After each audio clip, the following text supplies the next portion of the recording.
be back in Polk County. Still growing county, I'll tell you that. It's unbelievable. I want to thank everyone for being here. Thanks for the Sheriff's Department for hosting us. Thanks, of course, we're joined by the Sheriff here, Grady Judd. We're also joined by our Attorney General, Ashley Moody. We have two of our state attorneys from the central part of the state, Andrew Bain from the 9th Judicial Circuit and Susie Lopez from the 13th Judicial Circuit. That's Orlando and Kissimmee, and then Tampa for Susie. And then we've got Sheriff Wayne Ivey from Brevard County, Sheriff Chris Nacco from Pasco, Hardy County Sheriff Vent Crawford, and then Paul Blackman from Highlands County, the sheriff there. I want to thank all the sheriffs that are with us here today and throughout the state for the great work they have done. The reason why Florida is a law and order state is because they are there every day working hard with their deputies. We also have FDLE Commissioner Mark Glass, Florida Department of Highway Safety and Motor Vehicles Executive Director Dave Kerner, Senator Colleen Burton from right here in Polk County, and then representing Sheriff Chad Cronister from Hillsborough is Joseph Marr. He's the Chief Deputy, and I want to thank what they have done. So there's a lot of things that we have constantly beat the drum about, and we're going to talk about the law and order and some of the success that we've been having recently. But first, let me just say, I want to offer my congratulations to Lake Mary Little League for winning the Little League World Series.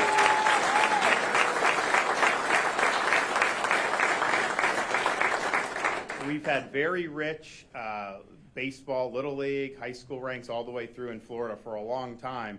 They are the first Florida team to ever win the entire Little League World Series championship. And so we offer our congratulations to that. They made everybody here in Florida proud. We were not as lucky in Dublin, Ireland when Florida State played Georgia Tech this weekend. My wife and I were there, and our kids were not happy with that outcome. But you know, you live and you learn. And so, but congratulations to Lake Mary. We're really proud of what you've done. We're also proud that the state of Florida has achieved a 50-year low in the crime rate. And that's not happening everywhere in this country. And in fact, this is something that was the opposite was happening for many years throughout the country. So we are 50-year low in the crime rate. We're the #1 state for net in-migration. Of course, here in Polk County, you see that. And I always remind people, I'm not asking anybody to move to Florida. I mean, we have a lot of people, and it's not that it's good or bad. It's just, you know, it's a free country. And people leave, and one of the reasons I think they've left some of these other areas is because they haven't supported law enforcement. They have not held criminals accountable, and consequently, they put the people of their communities at risk. And that's unacceptable here in the state of Florida. So we have the immigration. We're #1 in new business formations. They just released the credit rating a couple months ago. Highest credit rating, you know, you can have better than the federal government that we've had for most of our term. We have the lowest per capita state debt anywhere in America, and we also have the second lowest state per capita tax burden anywhere in America. So there's a lot of good things. #1 in education 2 years in a row by U.S. News and World Report, all 50 states, and #1 in higher education, public higher education for the last 6 years, which is something that's really, of course, I say yes, Polk, yes. So there's a lot of good things. We did the school choice program. We've done this and that. You are not going to have strong economy. You're not going to have strong education if you do not have public safety. When you don't have public safety, everything else starts to fall apart. We've seen that happen in other parts of this country where people have been elected and have turned their back on law enforcement. We've even had people get elected to prosecutor's office who decide their job is to put criminals back on the street instead of getting them off the street. So those results have been poor consistently across the country when that's been done. Contrast that to what we've done in Florida. When we saw the movement to defund the police a couple years ago in response to the BLM riots, not only did we not do that, we passed legislation prohibiting local governments from defunding the police. We want to guarantee people are going to have the resources they need in their local communities to keep the community safe.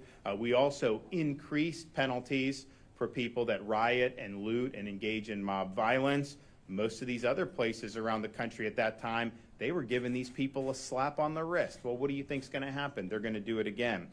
We have also made sure that the people that wear the uniform know that they have the support of the state of Florida. For 3 years in a row, we did $1,000 bonuses to every single sworn law enforcement officer and firefighter and first responder in the entire state of Florida. And that's a lot of people. I mean, this isn't just bonuses for a few hundred people. So we were proud to be able to do that. We also established a law enforcement recruitment bonus program, $5,000 for new recruits. And so you have people that want to come from Minnesota, let's say, because they're not supported. They can come to Polk County, and Grady can give them a $5,000 signing bonus for signing up to be here at the Polk County Sheriff's Office. And we've seen that happen all throughout the state. And it's not just for people coming from other states. You have young people that decide to go into law enforcement.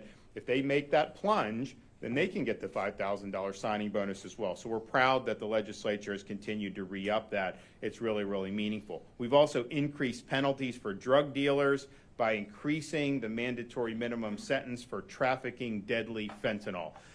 We've also recognized that this problem has been exacerbated by the open border that we've seen over these last 3.5 years. Every state has now become a border state. We have sent Florida resources to help Texas stem the flow because it does impact our communities. The drugs don't just stay on the southern border. They come all across the fruited plain. And perhaps most significantly, we have made clear that people that are charged with enforcing the law in the prosecutor's office must abide by the law. They do not have the right to pick and choose which laws they are going to enforce, and they do not have the right to grant criminals a get-out-of-jail-free card. If you look at the problems around this country, there's a lot of bad policies that have gone into it, but every time these prosecutors have gotten in and decided they're not going to prosecute, you've seen people get hurt. You've seen criminals rule the roost, and you've seen society decay. So we're proud to have our priorities straight here in the state of Florida. You see that in the expectation of safe communities all up and down the state. Now, some of the things that we've done more recently, we're starting to see that those bear fruit as well. So one of the biggest problems that we deal with as a state and in every community is the fentanyl epidemic. And there's a lot of different ways you deal with it. We've worked hard on education, particularly in the schools, to let students know, you take some drug off the street. If that has fentanyl laced into it, that could be all she wrote. This is very, very deadly. We've also enacted a program called the CORE Network, Coordinated Opioid Response Network, that tries to help people who are addicted to opioids and get them on a pathway where they can actually live and be productive members of society. And as a result, we've actually had a decrease in overdose, which very few states are having. But as important as that is, the education, trying to push down on the demand, helping with the treatment, you have to hold people accountable who are trafficking in this poison. And so last year in 2023, I approved $20 million in funding for Florida State Assistance for Fentanyl Eradication Program administered through FDLE. We call it the SAFE program. The SAFE grant makes it possible for local agencies to conduct large-scale drug trafficking investigations, shutting down complex organizations across the state. It provides money for local law enforcement agencies to be used in these fentanyl trafficking investigations for training as well as for investigative supplies. And so how have law enforcement agencies across the state responded? They've made a big impact. January of this year, here at Polk County, the Sheriff's Office utilized SAFE to arrest 11 suspects trafficking in fentanyl and cocaine, and they seized 8 pounds of fentanyl. That's a lot of fentanyl that could kill an awful lot of people. March of 2024, Santa Rosa and Escambia Sheriff's Offices, working alongside their federal partners, seized fentanyl, handguns, prescription pills, and held those perpetrators accountable. FDLE in April of 2024 worked with both Seminole and Palm Beach counties to engineer the arrest of nearly 40 drug traffickers. That same month, Fort Myers region successfully seized massive amounts of fentanyl and cocaine and MDMA, as well as major weapons caches. So on and on it goes. We see where these funds are helping these investigations go to the next level, and they're bringing these people to justice. When you're talking about fentanyl, you are talking about people that are dealing in death. You're talking about people that are dealing these drugs knowing that people are going to end up dying as a result of taking them, and that is unacceptable. And we believe in the state of Florida that the people trafficking in fentanyl should be treated like the murderers that they are. And we are going to throw the book at them, and we're going to give law enforcement the resources so that they can hold them accountable. If you look at what we've been able to do just with safe funds, we have seized close to 70 kilograms of fentanyl, as well as over 60,000 pills of fentanyl. That is enough fentanyl to kill 33 million people. The state of Florida has 23 million people. So that is an awful lot of hazardous substances that our law enforcement has been able to interdict. And I can tell you that if it weren't for those funds and some of the success, that you would have had more people die from fentanyl overdose. There's just no question about it. Now, because this grant has been successful, I have approved an additional $8.5 million in this year's budget to continue its operation for a second year. We're going to do all we can to protect the people of Florida, but particularly young people, our kids, our grandkids, from the scourge of the fentanyl epidemic. And you don't have to look very far and wide in our society today to find a parent who has lost a son or daughter because of fentanyl overdose. It is ravaging communities all across the country. Now, why is this happening to the extent it is? Well, there's a lot of factors, but this border issue has been a huge source of the drugs that are coming across there. And sometimes the media will say, well, some of the drugs are coming through the port of entry. They're not coming illegally. First of all, when you have chaos at the border, you're not going to be able to do the port of entry as efficient as you would if you had what you want is a secure border where then you can focus all your resources on the points of entry. But that's not what we have now. We have chaos and we have lawlessness. So of all the states in the country, Florida has worked hard to fight back against illegal immigration and against the border crisis. We've done things to ensure a legal workforce, like doing e-verify requirements so that legal people can work, but that we're not having illegals come in and work. We've also required hospitals to collect and report health care costs for people that are here illegally. And what that's done is that's caused the amount of money that is spent. Because, if someone comes to the emergency room, you have to treat them. A lot of this is Medicaid money. It's caused that amount of money spent to plummet by 50%. Because we're being serious about making sure that the services are there for people that actually have a right to be in this state and to be in our communities. And so we've really helped curb the drain on medical resources by being very strong about this. And then, of course, my first year as governor, we banned sanctuary cities in the state of Florida. Now, at that time, we were worried about a sanctuary city defying federal law under the Trump administration. Now, you have the federal government that's turned the whole country into a sanctuary country, and they don't enforce the law, so it's a little bit different, but we were right to ban sanctuary cities, and we will never allow Florida to become a sanctuary state. We have strengthened penalties for people that come here illegally and commit crimes. We've also made sure we don't issue ID cards, driver's licenses to people here illegally. We don't allow counties or municipalities to do it, and we don't allow private organizations to do it, because that's what they started doing. They'd have some group just issue these ID cards for people here illegally. We don't do that. We don't recognize any of that, and we don't recognize ID cards, driver's licenses for illegal aliens from places like California, which they print those like hotcakes. They give them benefits. They do all this stuff. That's not the way it works here in the state of Florida. So we're proud of taking those actions. I think it's been meaningful overall. There's a whole host of issues that take place when you talk about illegal immigration in addition to just the fentanyl. But I've met with angel moms who've lost sons or daughters to illegal alien crime. And the media will sometimes say, oh, well, they're not committing a lot of crimes. First of all, I don't think that that's true. But even if whatever number it is, every crime perpetrated against somebody here in Florida or in the United States by somebody here illegally is by definition a preventable crime. Because if you had just enforced the law and had secure of your own sovereignty, that crime would never have happened. So it is important, and we're leaning in on that. I also want to recognize the two state attorneys that we have here today. This stuff can go sideways very quickly. And in Hillsborough County, it's a major growing part of our state, the Tampa area. Susie Lopez, she had served as the assistant state attorney for 15 years. She is working tremendously with law enforcement in that county. They are keeping people safe, and they are holding criminals accountable. If you look at Orlando, we had a situation where people are reporting to me what was happening under Andrew Bain's predecessor. You had people that were just routinely let out back on the streets who were very, very dangerous. You had a fella in March of 2023, Dayton Viel. He was arrested for sexual battery on a minor, as well as lewd and lascivious molestation.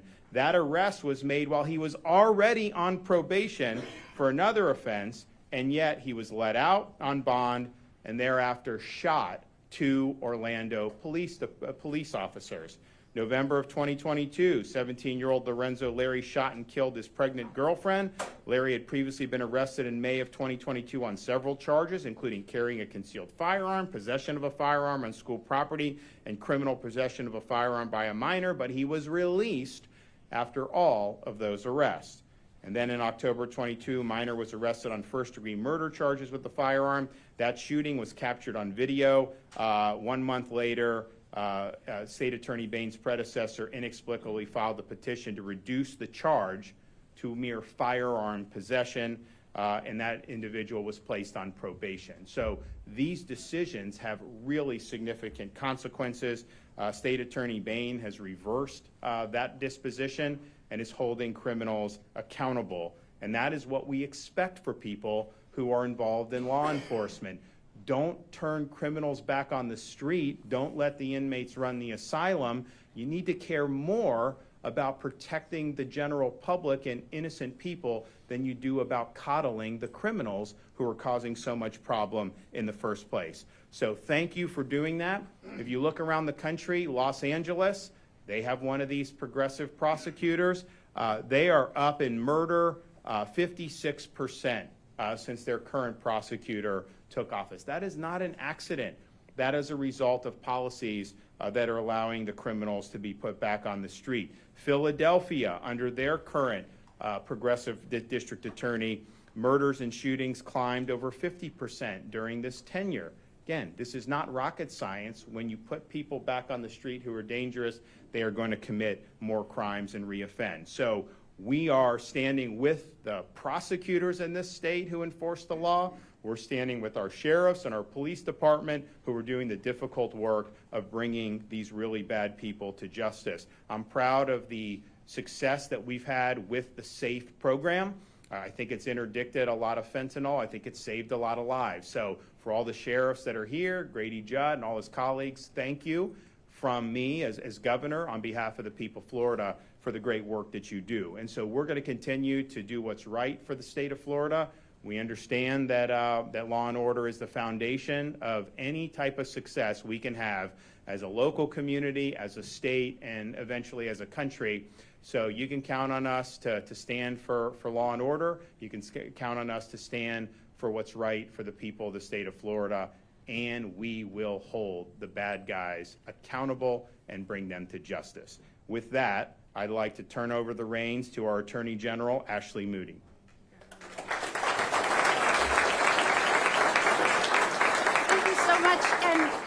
The governor rattled off some amazing statistics in terms of our crime rates here in Florida as compared to the rest of the nation. And behind us are a lot of sheriffs and police chiefs and those in the ranks. If you could just give them, as well as all of the law enforcement officers in Florida watching right now, a round of applause.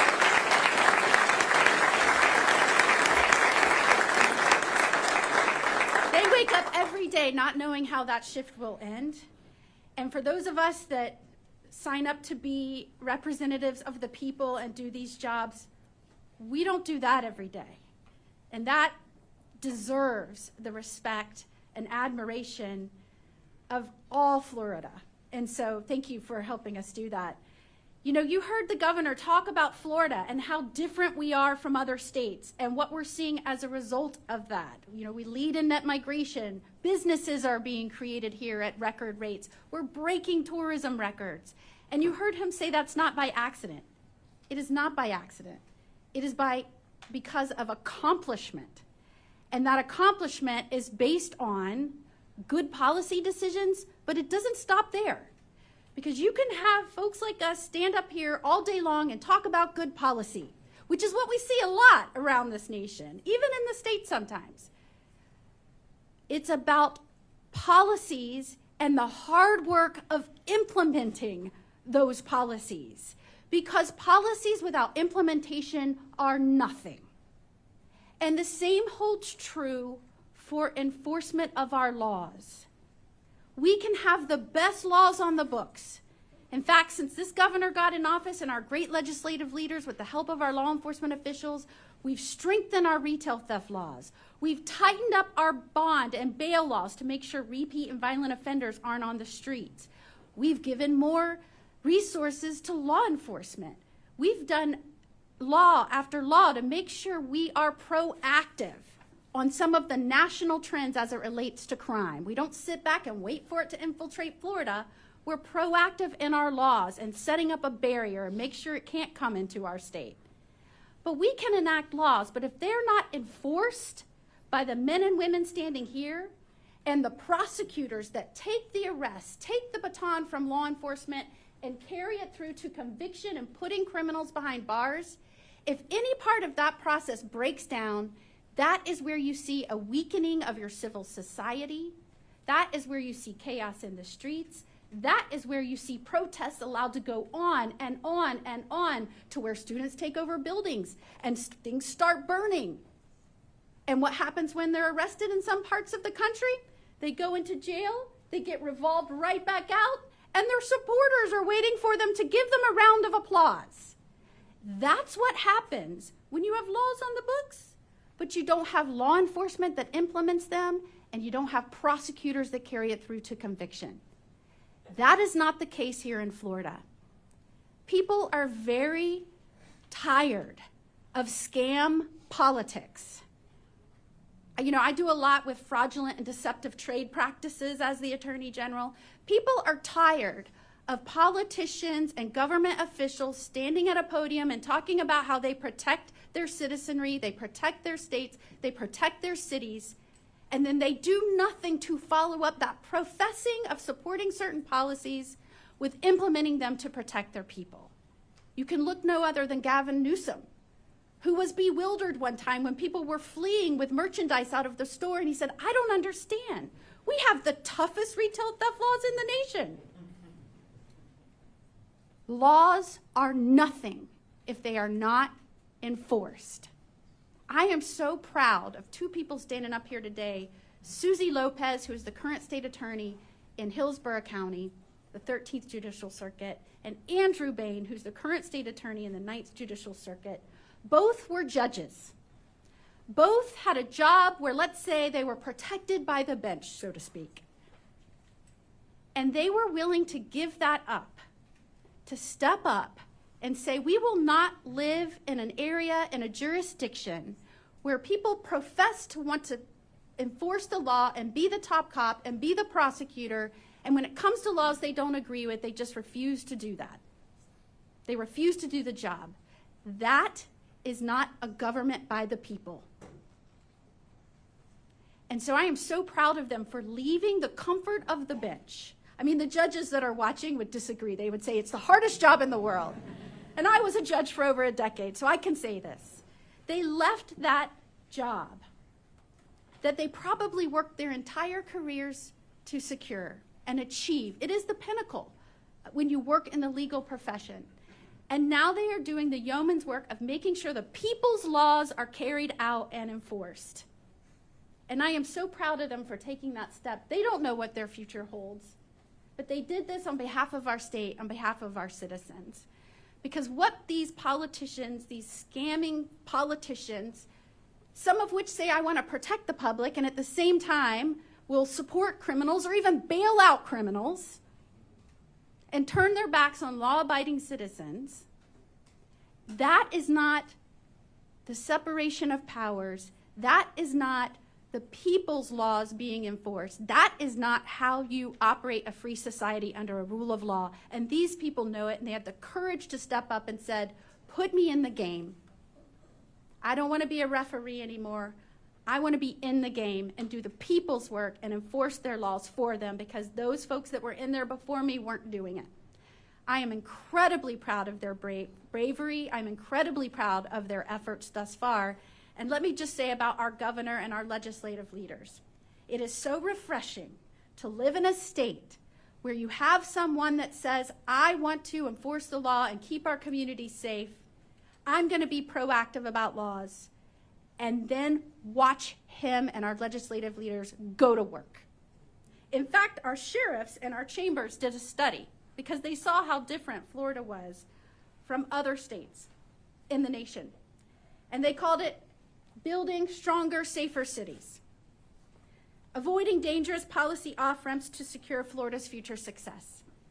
And it outlines exactly the main reasons Florida has gotten it right. We don't defund our police. We don't decriminalize crimes like drug offenses or theft offenses.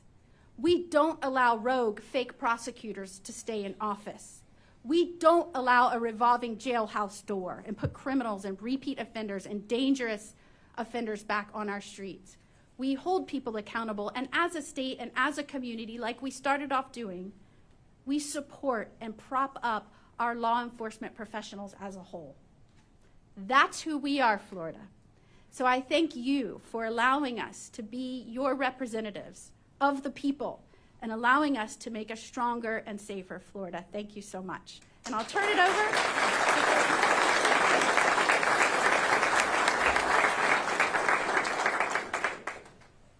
Thank you, Governor and General.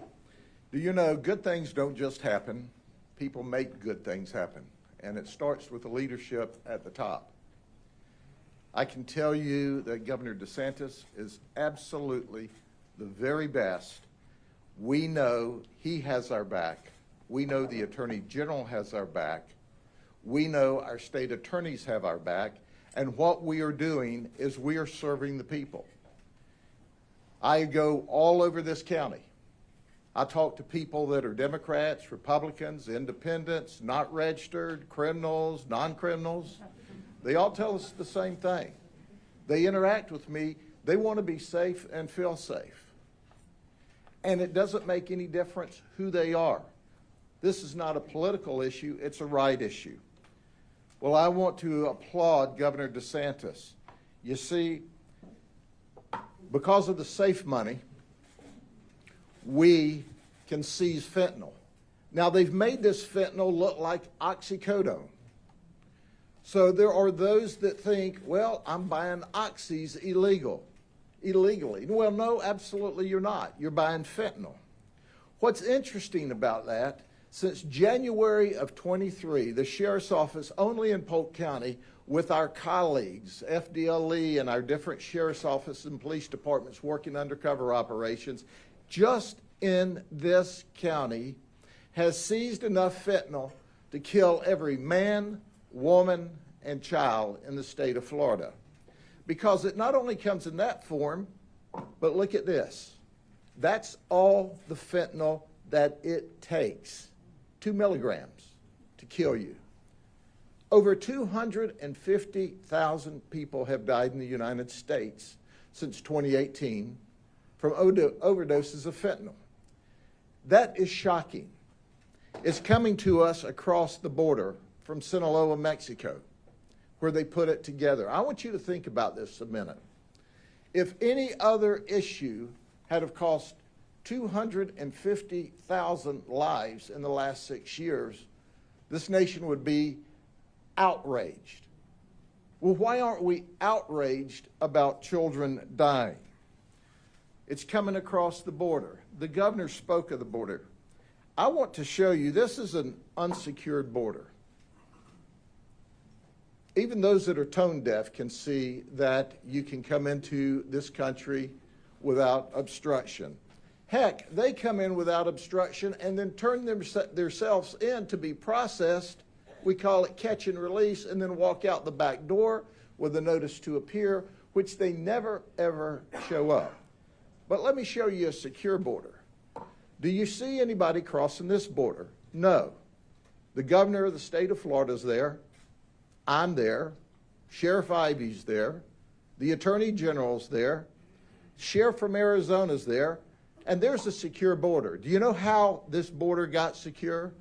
This border got secure because we were standing there. Not one person crossed the border when we were there. That's how easy it can be to stop this inflow of fentanyl, this inflow of human traffickers that are indenturing young girls into being victims of human trafficking. Listen, folks, I want you to talk to a mother or a father whose child was smuggled into this country for prostitution. I want you to talk to a mother or father who lost their child from an overdose of fentanyl, who thought that, well, they were just taking an oxy, which, even though illegal, shouldn't kill you.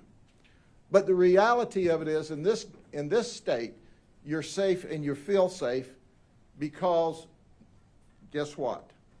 It's important to understand that good things don't just happen.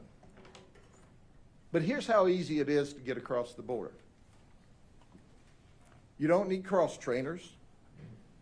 You just need border crossers. You see, you don't need technology. You don't need a major plan. All you need is these. And then you can walk across the border unobstructed. Or you can run across the border unobstructed. Or you can tiptoe across the border unobstructed. And you know what? This is all it takes to get into this country. And they're coming here by the millions to kill your children. We have a governor that says no. We have an attorney general that says no. They have stood up. They've been the leaders. They've provided us the tools. And this community has provided the strength and the support. You see, you're the government. We're only the representatives.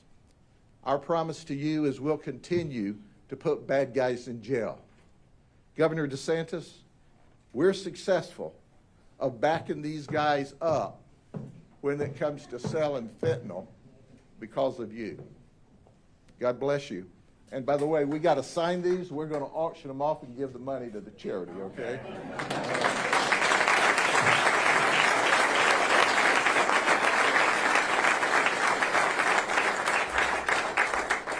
I mean, this isn't our first rodeo with Grady and press conferences. And so I always look to see what kind of props there. And I saw those shoes, and I'm like, what is he going to do with those? And sure enough, he did it. So, but I appreciate that. And just one thing, the Attorney General mentioned all the retail theft in California. The governor claimed, hey, they have the strongest retail theft laws in the country. Just so you know, he also claimed that California has lower taxes than Florida. And if you believe that, I got a bridge in Brooklyn I'd like to sell you. So now we're going to hear from our state attorney. So first, from Hillsborough County, Tampa area, we have Susie Lopez.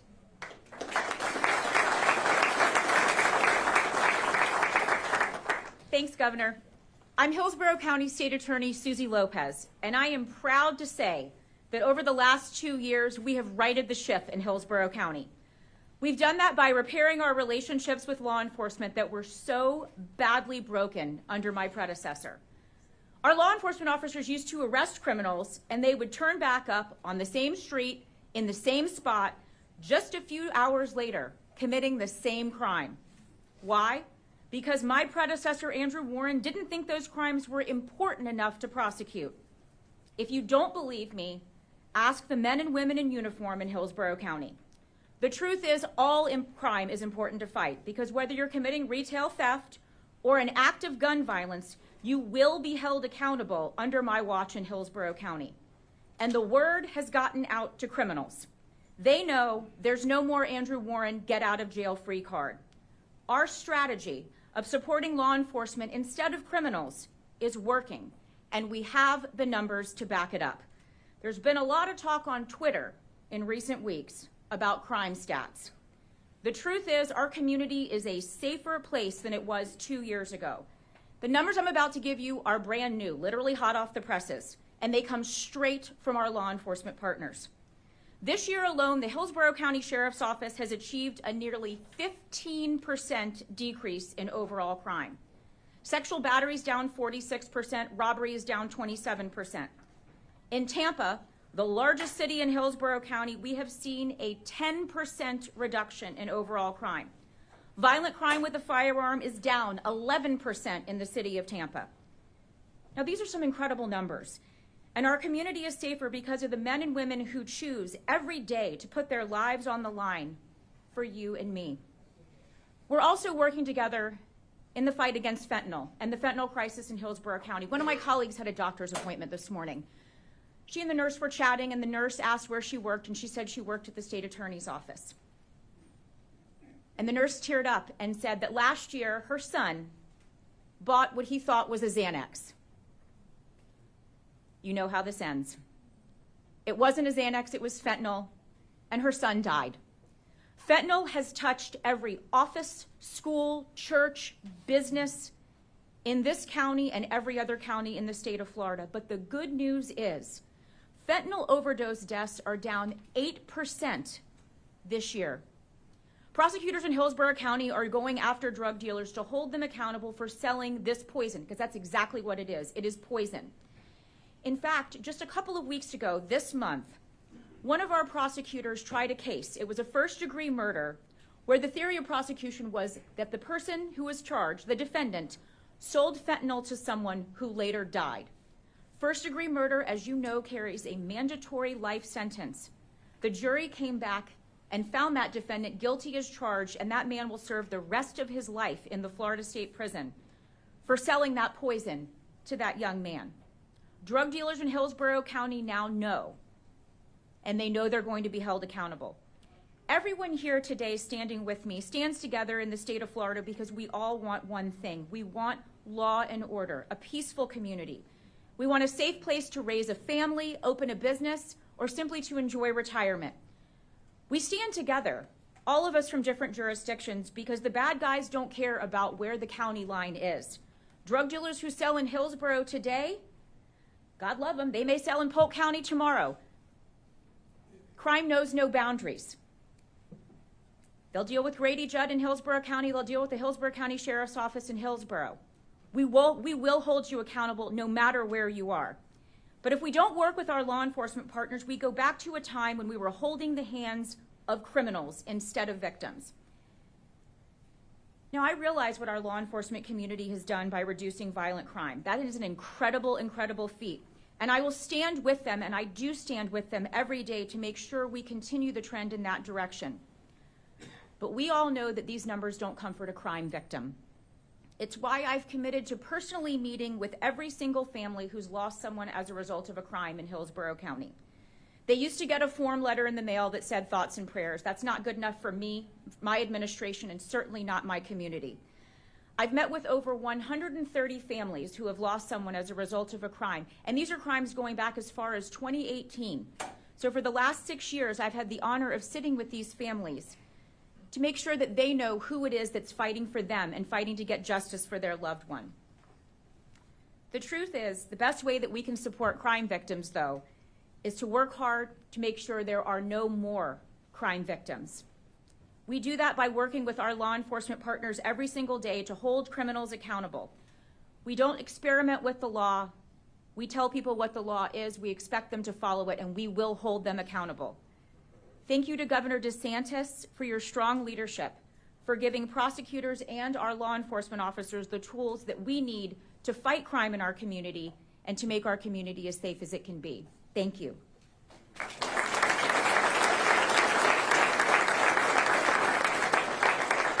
Okay, State Attorney for Orange and Osceola Counties, Andrew Bain.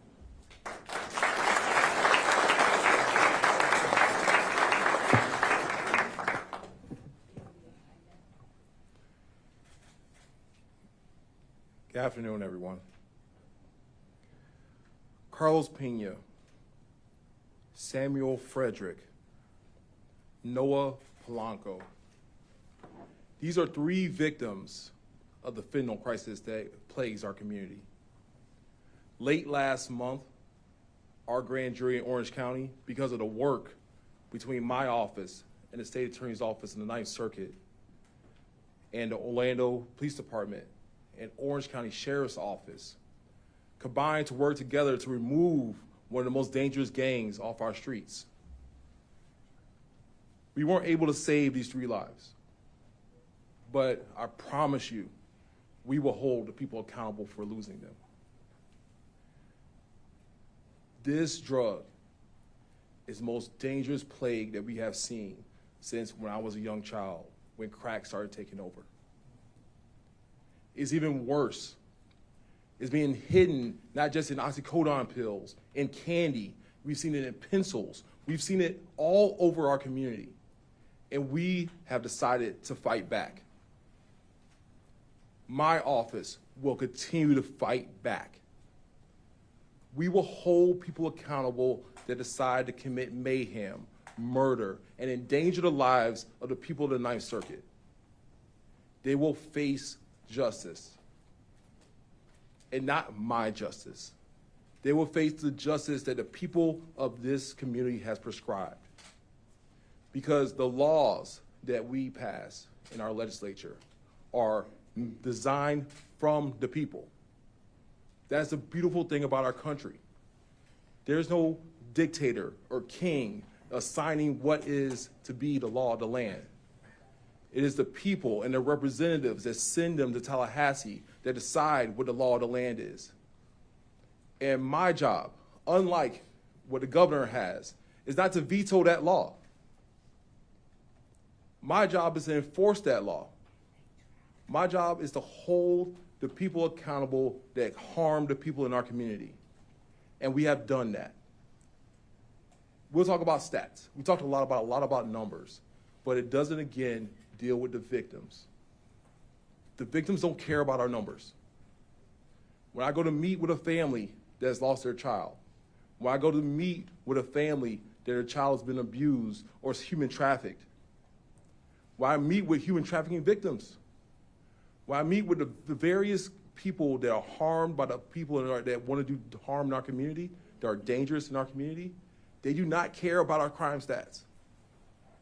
They only care that there's somebody there that's going to fight for them. And it's going to fight for them every step of the way. And I'm so proud of the law enforcement agencies that are in our circuit. From the sheriff's offices to the police departments to our state partners with FDLE, and even our federal partners that have stepped up from the Department of Homeland Security and the FBI to help us fight this epidemic.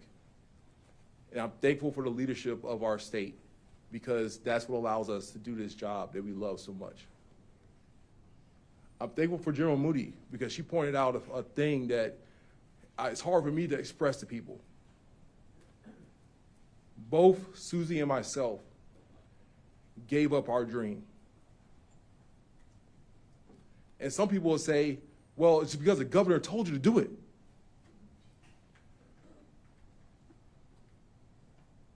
I'm a 6'4", 350-pound black man. Do you believe that the governor telling me to do something is what's going to move me to do something? I did it because what I saw on a daily basis from where I sat on that bench was horrific, was a tragedy. The continuing victimization of the people of our community was something that I could no longer stomach. And I had to do something about it. I could no longer sit there behind my comforts of my black robe and behind that bench and say, Well, it's not my problem. It is everybody's problem.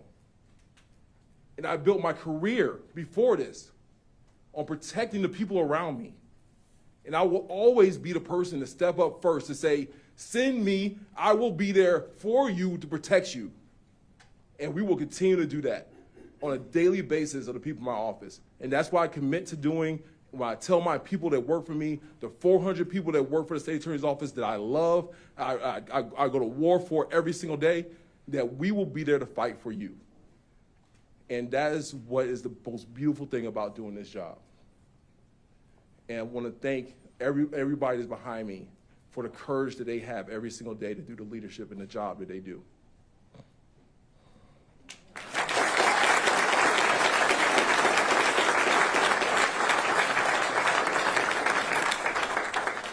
And just for the record, that 6'4", 300+ pound frame may not make a huge difference as state attorney or not, but he was one back in the day, a defensive lineman at the University of Miami. And so if he, you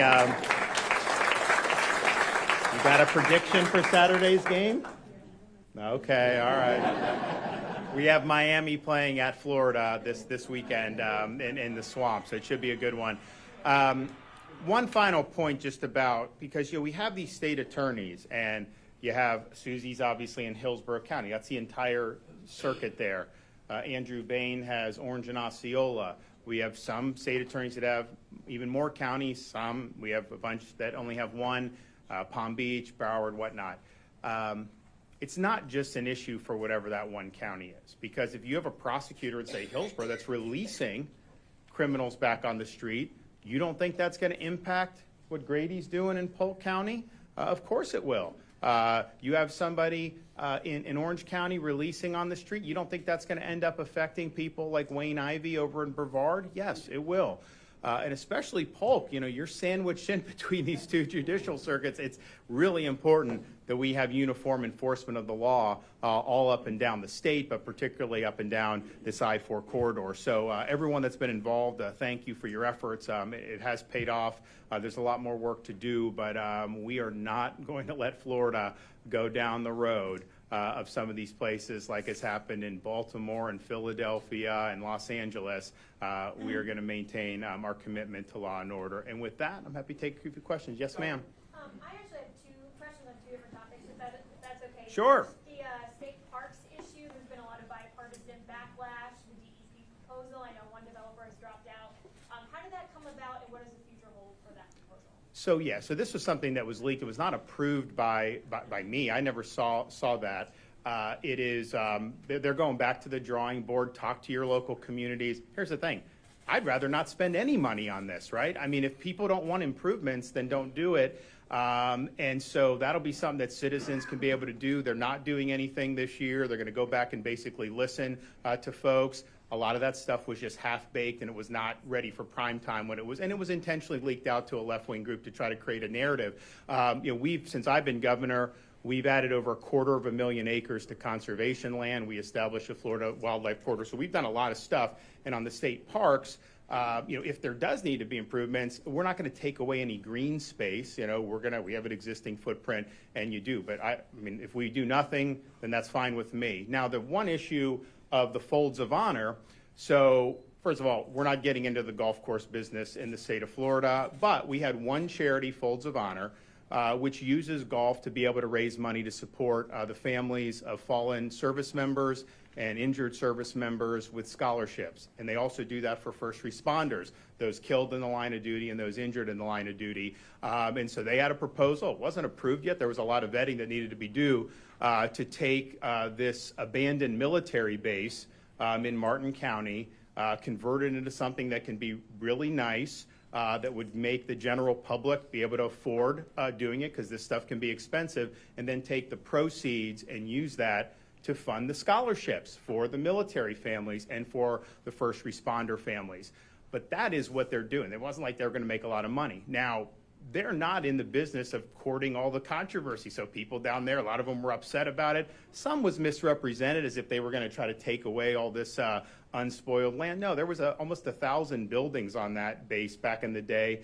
There's still some of the remnants of it, but be that as it may, they've withdrawn that proposal. That was the only thing we were interested in, just because it had the connection to the military stuff. So that's done. Now, Folds of Honor, I think they've done a lot of good work, and so it's not going to work in a state park, and it may not work anywhere in Florida where you're getting new land and kind of doing it. But what I think they could potentially do is take some of the existing courses that have been run down or abandoned, raise a bunch of money, make it something nice, and then use that to help military and first responders. We saw an example of that in West Palm Beach. So they had an old municipal course that had basically closed because it just didn't have support. It wasn't financially viable, so the city closed it.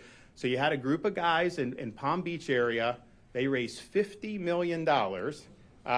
They sunk it in, created a whole new course. They have like a 9-hole lighted thing, a driving range. They have all these programs for youth. They have really low rates for local residents because, let's face it, people talk about Florida having a lot of golf courses. Most of those are private courses. You know, if you're a police officer or you're a teacher, you're not necessarily being able to go to a lot of those places. And so what they've done is those local residents, they don't have to break the bank, and the kids are now involved in it. And it's become like a community place, and they call it the park at West Palm. Now, that required a lot of resources, and it wasn't government money. They raised it. But that is a really, really good model. And if you can replicate that, I think it would be really, really good. So maybe if that group found a facility that was run down and rehabbed it, you know, that may be something that would work out. But I'm definitely somebody that wants to be able to provide opportunities for kids that may not be able to afford all kinds of outdoor recreation, all kinds of sports, and just rank and file members of the general public. I mean, you ought to enjoy all these different facets of life without having to break the bank. And I think one of the things is, just as a parent with kids and families around the state, there are things that are just very expensive now. If you look at the parks and some of these other things. And so I think what they did in West Palm was really, really impressive. I don't think there's been anything like that anywhere in the country that has met that degree of success. But that was not government money. That was a bunch of people that raised a lot of money, and they made the economics work because they did it. And your second question is? Your response to a petition calling for Manatee County Supervisor of Elections James Thatcher, one of your appointees, to be removed from office after he lost his seat and then fired top staffer. So I don't know the details of that. I mean, obviously, if people lose election, then they'll have someone else come in on the heels of that. So it seems to me that the voters will take care of that one way or another. Governor, given you called this idea half-baked and not ready for prime time, are you going to do some more oversight on that office to find out how these plans are happening and how they get to the point?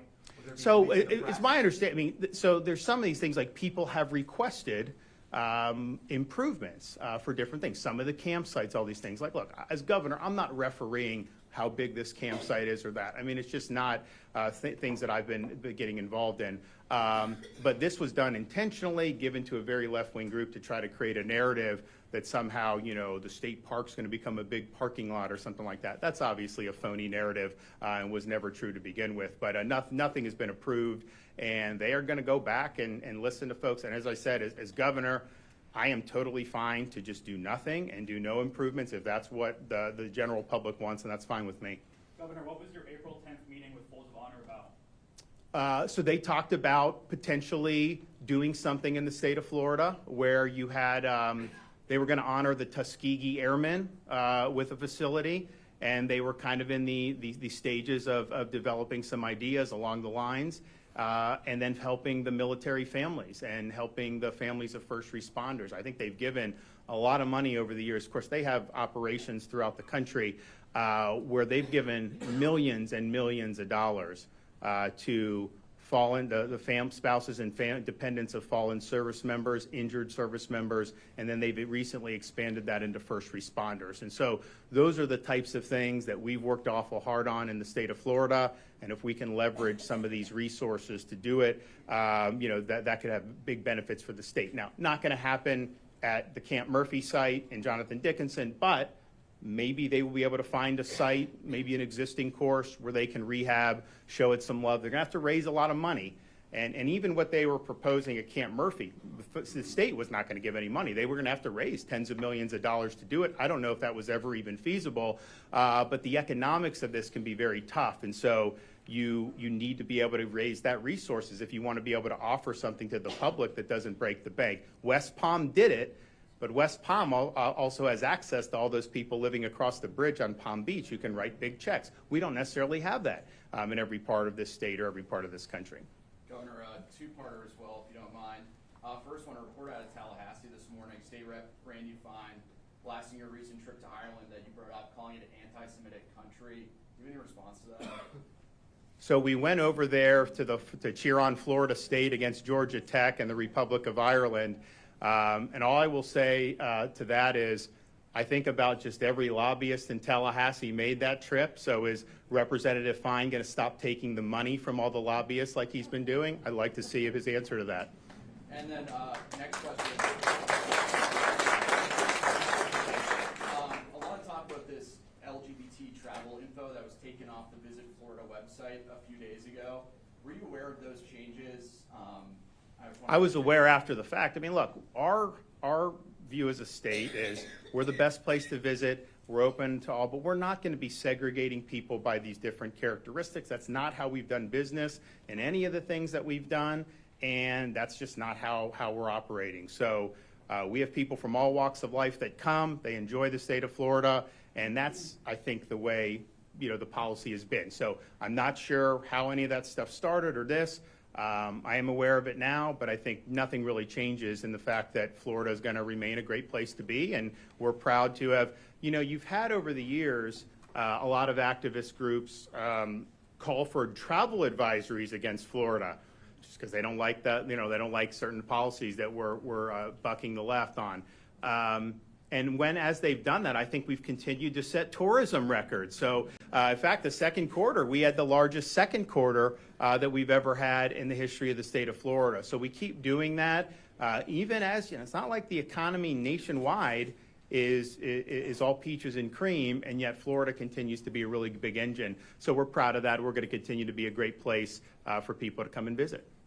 Governor, in June, the cabinet approved a land swap of 300 acres of state forest land to Cabot Citrus. What was that deal about? I think it was that we were getting better conservation land for that. So they gave us conservation land and we gave them less desirable land. So that land will go into conservation as part of our efforts. All right, thanks everybody.